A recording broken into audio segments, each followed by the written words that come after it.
Hello අපි ඔස්ට්‍රේලියාව Adelaide වල අපි ගිහපු රෝඩ් ට්‍රිප් එකක් ගැන තමයි මේ වීඩියෝ එක. අපි ගියේ කේප් ස්පෙන්සර් ලයිට් හවුස් එක බලන්න. මේ ඉන්නේ මගේ යාළුවා. අපි යන්න කලින් සුපර් මාකට් එකකින් බඩු ටිකක් ගත්තා. මේ ඉන්නේ මම. මේ මගේ බබා සහ මේ ඉන්නේ මගේ හස්බන්ඩ්. මේක ටිකක් දුර ට්‍රිප් එකක්. පැය 3මාරක ඩ්‍රයිව් එකක් තියෙනවා අපිට යන්න විතර. අපිට එන්න ආයේ පැය 3මාරයි. ඉතින් මේක ගොඩක්ම ටික ට්‍රිප් එකක්.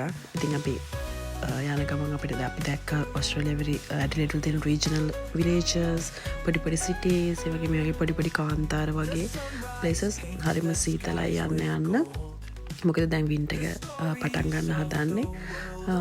ඉතින් කොහොම යන ගමන් අපි ගොඩක් වෙලා ඉතින් කතා කරගෙන ගියා සින්දු කිව්වා අපි රයිඩ් එක එන්ජොයි කරා ඇත්ත මොකද පැය 3මාර නිසා මේ තියෙන්නේ මාරම ලස්සන view එක අපි කේප් ස්පෙන්සර් වලට යද්දිම එතන තියෙන view එක මෙතන ලයිට් හවුස් දෙකක් තියෙනවා. හැබැයි අපිට යන්න පුළුවන් වුණේ කේප් ස්පෙන්සර් ලයිට් හවුස් කියන එකට විතරයි. මොකද අපි සඩන්ලි ප්ලෑන් කරලා දවල් 12ට වගේ තමයි අපි ගෙදරින් පිටත් වුණේ.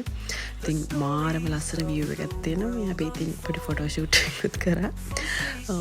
මේක මාරම ලස්සනයි. හරියට මෙල්බර්න් වල තියෙන ග්‍රේට් ඕෂන් රෝඩ් එක වගේ මම ඇඩිලේඩ් මම දැක්ක ෆස්ට්ම ලස්සනම වීව් එකක් තියෙන ප්ලේස් එකක් මේක.